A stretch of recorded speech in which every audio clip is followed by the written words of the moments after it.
Welcome to my channel Mamta Vedic Classes. Today our topic is sentence and its kind. आज का हमारा topic है sentence और उसकी किस्में. ओके, जैसे कि हम सब जानते हैं सेंटेंस की definition. What is sentence? Sentence is a group of word. Okay, जब हम वर्ड्स को इकट्ठा कर देते हैं, वर्ड्स क्या होते हैं? जैसे कैट, बैट, रैट, है ना. जब हम वॉवल्स को, कॉन्सोनेंट्स को, है ना, जो लेटर्स होते हैं उनको मिलाकर हम वर्ड तैयार करते हैं. तो जो वर्ड्स होते हैं उनको जब कलेक्ट कर देते हैं तो वो सेंटेंस बन जाता है. ये होगी simple definition. But now today we will do new definition of sentence. Okay, so listen carefully. A sentence is a group of words. यहां तक तो हमने कर लिया कि सेंटेंस क्या है, ग्रुप ऑफ वर्ड्स है. ओके, नेक्स्ट हम करेंगे that is complete in itself. Sentence एक ग्रुप ऑफ वर्ड्स है जो अपने आप में कंप्लीट सेंस देता है. इट मीन्स कि जब भी कोई सेंटेंस बोला जाता है तो उसका मीनिंग बिल्कुल क्लियर होता है, हमारे मन में कोई भी डाउट नहीं होती है. Okay, containing a subject and predicate. आप देखिए जो सेंटेंस है उसमें होता क्या है, एक हमारा सब्जेक्ट होता है, प्रेडिकेट होता है. Okay, and conveying a statement, question, command और exclamation. आप देखिए जो सेंटेंस है उसमें सब्जेक्ट प्रेडिकेट होगा, ये शो करता है सेंटेंस के पार्ट्स को. ओके, सेंटेंस के पार्ट्स की बात करें तो उसमें 2 पार्ट्स होते हैं, ठीक है, सब्जेक्ट एंड प्रेडिकेट. ओके, और जो सेंटेंस है वो कन्वे करता है मैसेज. समटाइम वो स्टेटमेंट को शो करता है, ठीक है, समटाइम वो क्वेश्चन फॉर्म में जब हम किसी क्वेश्चन पूछते हैं उसको शो करता है, समटाइम ये एक्सक्लेम करता है. इट मीन्स हैरानी वाले जो वाक्य हैं उनको बताता है. And consist of main clause. अगर हम सेंटेंस की बात करें, ओके, कोई भी सेंटेंस है तो उसमें एक क्लॉज तो होगी ही होगी. ओके, हम क्लॉज भी डिस्कस करेंगे नेक्स्ट वीडियो में. लेकिन जो हम क्या कर रहे हैं, हम डेफिनेशन कर रहे हैं सेंटेंस की. ओके, तो उसमें क्या होगा, क्लॉज तो होगी ही होगी, main clause. Okay, and sometimes one और मोर सबऑर्डिनेट क्लासेस. ओके, जो छोटे से छोटा सेंटेंस भी है. ओके, अगर हम छोटे से छोटे सेंटेंस की बात करें तो उसमें भी एक क्लॉज होती है और वो होती है हमारी मेन क्लॉज. ओके, और अगर हम बात करें कि अगर कोई बड़ा सेंटेंस है, ठीक है, कंपाउंड है, कॉम्प्लेक्स है, तो उसमें क्या होगा, मेन क्लॉज के साथ साथ समटाइम्स सबऑर्डिनेट क्लॉज होगी. ठीक है, सबऑर्डिनेट क्लॉज एक भी हो सकती है, एक से ज्यादा भी हो सकती हैं.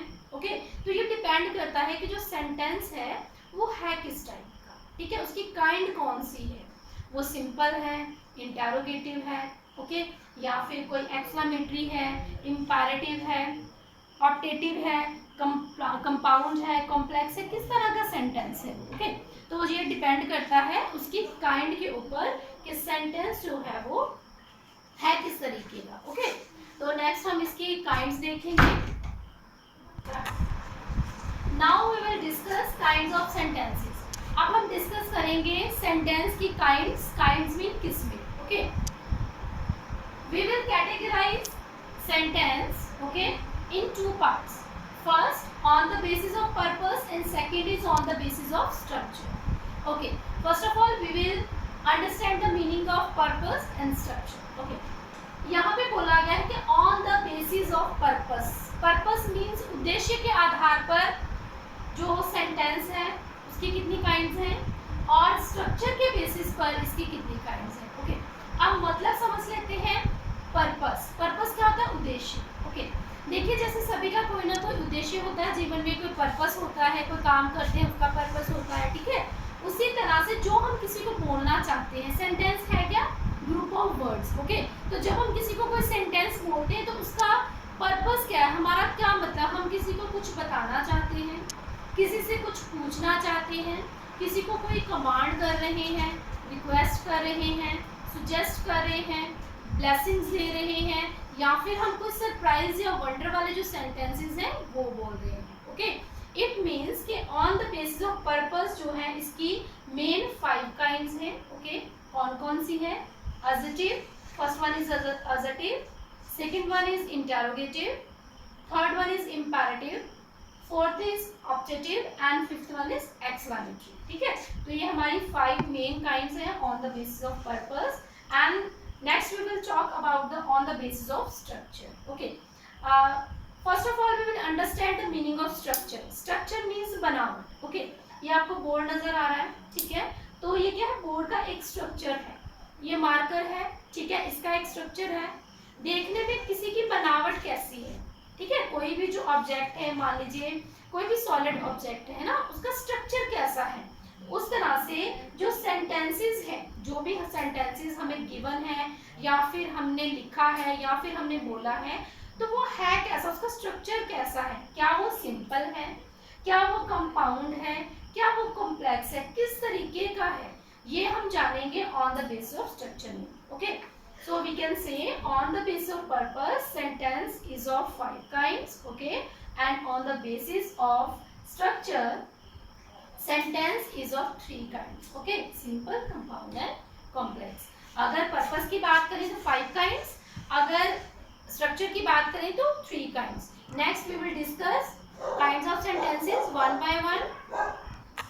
first of all we will discuss sentences based on purpose. Okay, जैसे कि हमने पहले बात की कि सेंटेंसेस जो है वो on the basis of purpose and on the basis of structure, ठीक है, उसको 2 कैटेगरीज में हम डिवाइड कर सकते हैं।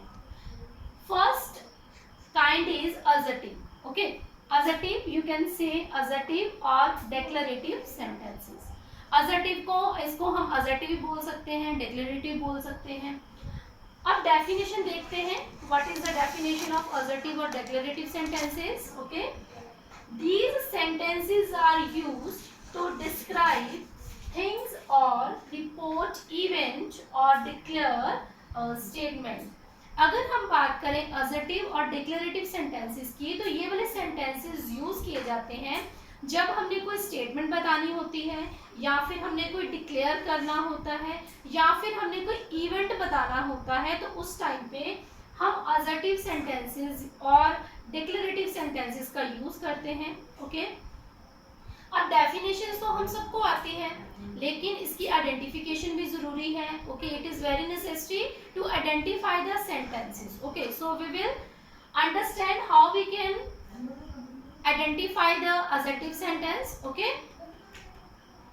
first point, there is a subject in the beginning।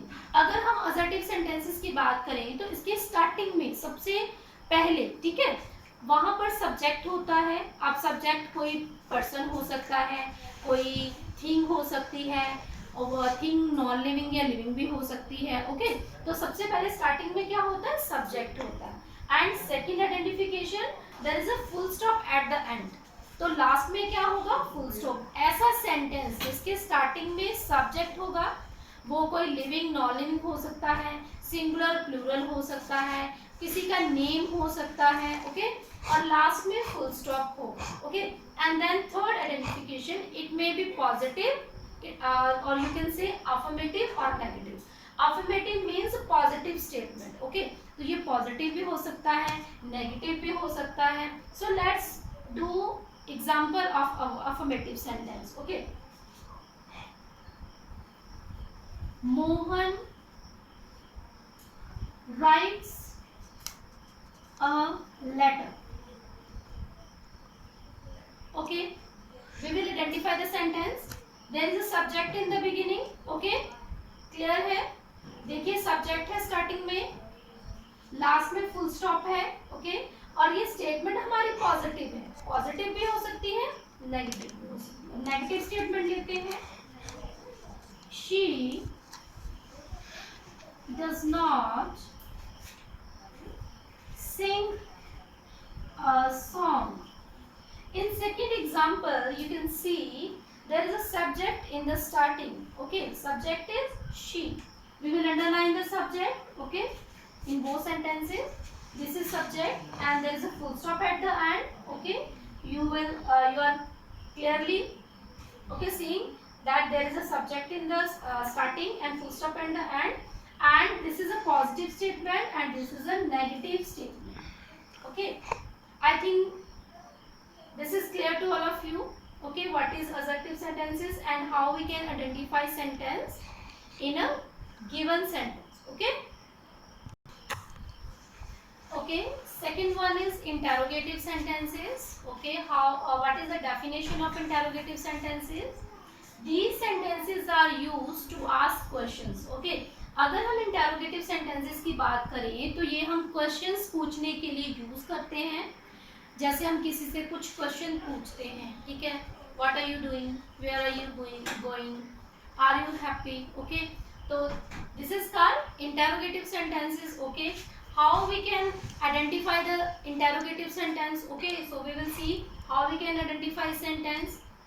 First point, there is a question mark at the end. Okay, अगर हम बात करें इंटेरोगेटिव सेंटेंसेस की तो सबसे बड़ी पहचान है कि सेंटेंस के एंड में क्वेश्चन मार्क होगा. Okay, second, sentence start with helping verb. या तो जो हमारा सेंटेंस है उसके स्टार्टिंग में हेल्पिंग वर्ब होगी. पहले हमने ये पढ़ा था एडजेक्टिव में कि उसमें सब्जेक्ट होता है. सब्जेक्ट लिविंग भी हो सकता है, नॉन लिविंग भी हो सकता है. ओके, तो इसमें सबसे पहले स्टार्टिंग में क्या होगा, helping verb. Okay, there is a helping verb in the beginning. और दूसरी तरह के भी हमारे पास इंटेरोगेटिव सेंटेंसेस होते हैं. वो किस तरह के होते हैं? For example what, why, when, where, how, whose, whom. Okay, some sentences start with these words. Okay, these are all also called interrogative sentences. So let's do some examples. Are you happy? Okay, second example, have they done their work? Okay, third example, what are you saying? Okay, in another example, who is making noise? Okay, here you can see there is a helping verb in the beginning. Okay, there is a helping verb in the beginning. Here you can see are भी helping verb है, have भी helping verb है, और हमारा जो subject है वो कहाँ पर है, आफ्टर हेल्पिंग वर्ब. ओके, ये देखिए, ये हमारा सब्जेक्ट है, ये भी हमारा सब्जेक्ट है, लेकिन स्टार्टिंग में क्या है, हेल्पिंग वर्ब है. ओके, और लास्ट में क्या है, there is a question mark at the end. सबसे बड़ी पहचान, यहाँ पे क्वेश्चन मार्क होगा ही होगा. ओके, इन इंटेरोगेटिव सेंटेंसेस. और नेक्स्ट एग्जांपल देखिए, थर्ड एग्जांपल, यहाँ पे क्या है, व्हाट. ओके, यहाँ पे क्या है, हु. तो या तो फिर हेल्पिंग वर्ब होना चाहिए, फर्स्ट रिक्वायरमेंट्स है कि या तो हेल्पिंग वर्ब होना चाहिए, या सेकंड है कि इनमें से कोई वर्ड लगा होना चाहिए, जैसे हु, कौन, वेयर, कहाँ, व्हाट, क्या, है ना. तो इस तरह के जो सेंटेंसेस है, ऐसे पूछते हैं ना, हम कहाँ जा रहे हो, क्यों खा रहे हो, कैसे हो, है ना. तो ये वाले वर्ड्स हम यूज करते हैं. तो इस तरह से टू टाइप्स के हमारे जो है वो इंटेरोगेटिव सेंटेंसेस होते हैं. ठीक है, या तो हेल्पिंग वर्ब वाले, या फिर with the starting with these words. Okay, okay students, in third point we will discuss imperative sentences. Okay, these sentences are used to advise, command, order or request. okay, इस तरह के जो sentences हैं वो हम यूज करते हैं अगर हमने किसी को कोई कमांड करना हो. ठीक है, किसी को कोई रिक्वेस्ट करनी हो, ऑर्डर करना हो, सुजेस्ट करना हो, या फिर किसी को किसी चीज के लिए मना करना हो. ठीक है, तो हम जो इंपेरेटिव सेंटेंसेस का यूज करते हैं. Okay, and what is the identification of these sentences. Okay, first of all there is a first form in the beginning. ऐसे वाले सेंटेंसेस को हम आइडेंटिफाई कैसे करेंगे? ठीक है, तो यहाँ पे सब्जेक्ट नहीं होगा. इन वाले सेंटेंसेस में सब्जेक्ट नहीं होता है. ओके, सिर्फ स्टार्टिंग में फर्स्ट फॉर्म होती है. अगर फर्स्ट फॉर्म नहीं होगी तो वहां पे प्लीज लिखा होगा, या फिर लेट अस लिखा होगा, या फिर डोंट लिखा होगा. ठीक है, तो ये क्या हो जाएगी, इसकी पहचान. ओके, और सेकंड क्या होता है, there is a full stop at the end. ऐसे वाले सेंटेंसेस के लास्ट में फुल स्टॉप होता है. अब आप बोलोगे कि असर्टिव में फुल स्टॉप होता है, इसमें भी होता है, तो what is the difference between assertive and imperative? Okay, so you can say in assertive sentences there is a subject in the beginning. Okay, when we will talk about imperative sentences, there is no subject. Okay, remember, there is no subject in the imperative sentences. There is a first form of the verb in the beginning. Okay, first form lagi hogi. So we will do some examples to understand the imperative sentences. Okay, shut the door. Please help me. Don't make a noise.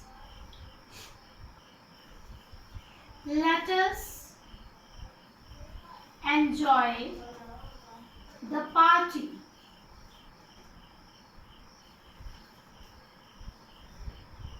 Let me talk. Okay, look at these examples. Okay, you can see there is no subject in the beginning. Here you can see clearly there is no subject in the beginning, but there is full stop at the end of every sentence. Okay, हर एक sentence के last में full stop है, starting में कोई भी subject नहीं है। और देखो यहाँ पे क्या है, वर्ब की फर्स्ट फॉर्म। फर्स्ट फॉर्म है shut, shut shut shut. Okay, please help me, देखिए यहाँ पे भी फर्स्ट फॉर्म है हेल्प, उससे पहले प्लीज भी लगा है, ये भी मैंने आपको बताया, इसके आइडेंटिफिकेशन में आता है। डोंट, तो डू क्या है, फर्स्ट फॉर्म है। ओके, लेट क्या है, फर्स्ट फॉर्म है। लेट क्या है, फर्स्ट फॉर्म है। देखिए इसमें शट द डोर, तो यहाँ पे क्या हो रहा है, ऑर्डर है ना। प्लीज हेल्प मी, तो यहाँ पे क्या हो रही है, request. Don't make a noise, तो यहाँ पे मना किया जा रहा है, फॉरबिड।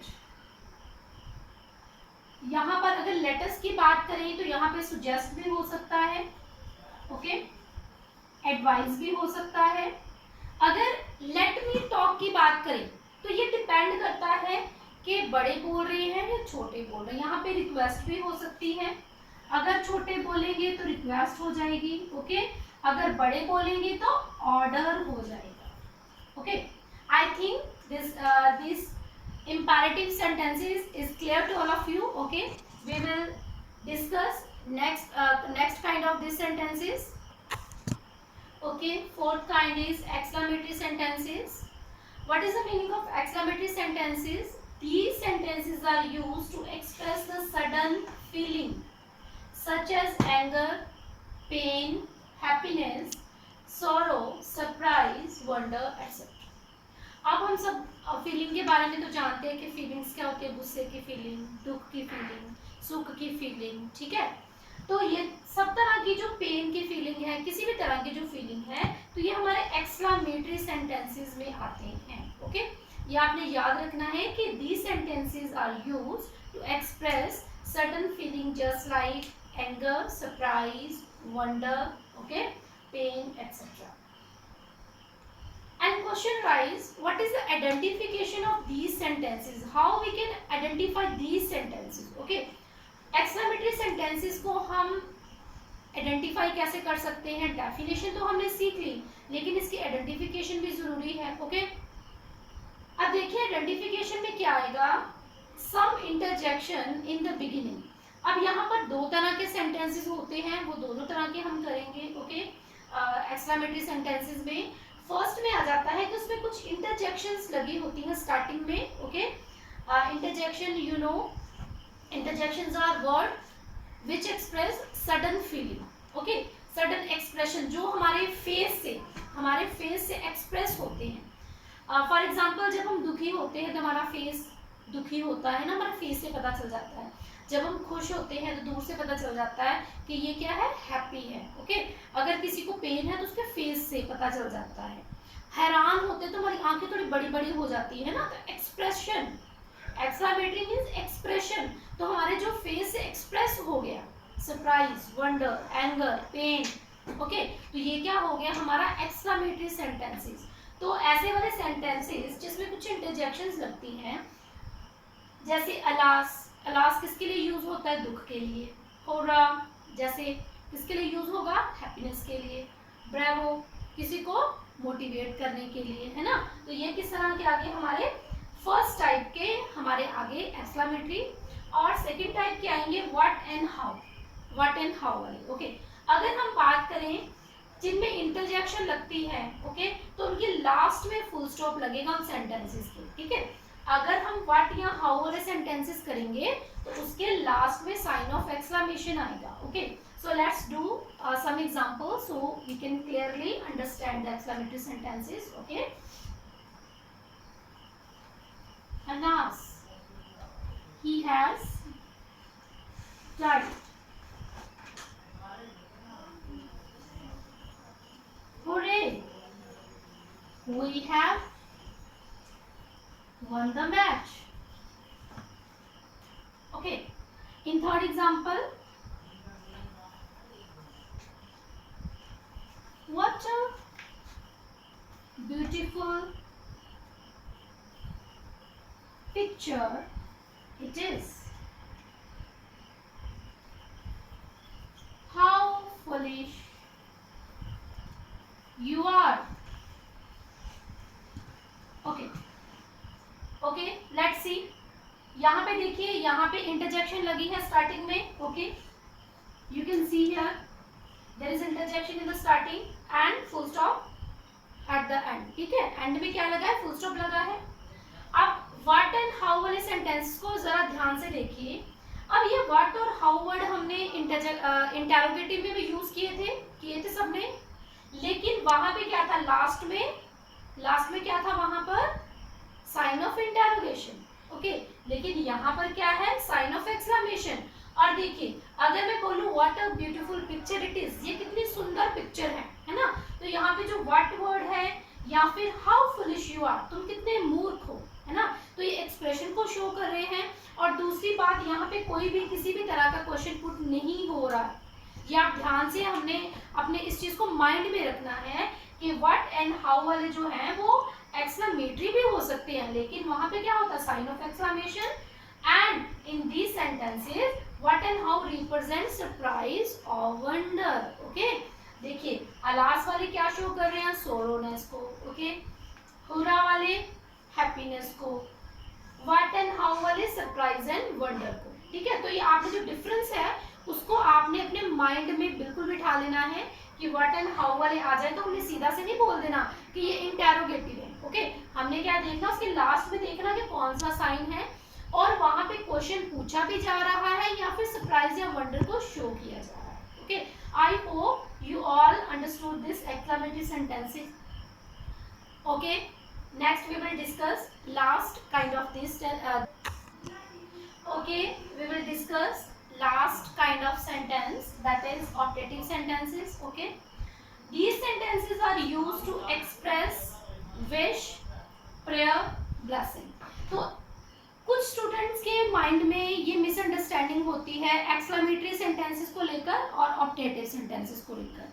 वो इन दोनों को एक ही समझते हैं, लेकिन there is a difference between optative and exclamatory sentences. Okay, exclamatory sentences क्या करते थे, एक्सप्रेशन को शो करते थे, हमारी फीलिंग, सडन फीलिंग्स को शो करते थे। ओके, अगर हम बात करें ऑप्टेटिव सेंटेंसेस की, तो ऑप्टेटिव सेंटेंसेस को हम यूज करते हैं जब हमने किसी को जब हमने कोई विश रिप्रेजेंट करनी हो, प्रेयर करनी हो या फिर ब्लेसिंग्स देनी हो, ठीक है, किसी को। जैसे हम किसी के पाँव को हाथ लगाते हैं बड़ों के, तो वो हमें ब्लेसिंग्स देते हैं। हम भगवान के सामने प्रेयर करते हैं अपने फ्रेंड्स के लिए, अपने पेरेंट्स के लिए, अपनी फैमिली के लिए। ओके, और विश क्या है, जैसे हम कोई डिजायर करते हैं, काश मैं राजा होता, काश मैं रानी होती, काश मैं सुपरमैन होता, मैं स्पाइडरमैन होता, है ना। बच्चे सोचते हैं, कार्टून देखते हैं तो सोचते हैं सच की बात है, तो वो भी वो डिजायर करनी शुरू कर देते हैं, लेकिन एक्चुअल में वैसा होता नहीं। ये क्या है, सिर्फ एक डिजायर या विश बोल सकते हो। ओके, तो आइडेंटिफिकेशन क्या है, there is a sign of exclamation at the end of sentences. अब देखिए एक्सक्लेमेटरी में हमने देखा कि वहां पर अगर तो इंटरजेक्शन लगी है तो उसके साथ साइन ऑफ एक्सक्लेमेशन लगा था और लास्ट में फुल स्टॉप लगा था। ओके, अगर हमने व्हाट और हाउ वाले देखे तो उसके लास्ट में साइन ऑफ एक्सक्लेमेशन लगा था, ठीक है। और जो ये वाले सेंटेंसेस हैं ऑप्टेटिव सेंटेंसेस, तो इसमें भी क्या है, लास्ट में साइन ऑफ एक्सक्लेमेशन लगता है। अब हम कुछ एग्जांपल्स करेंगे। Okay, may God bless you, I wish I were a queen.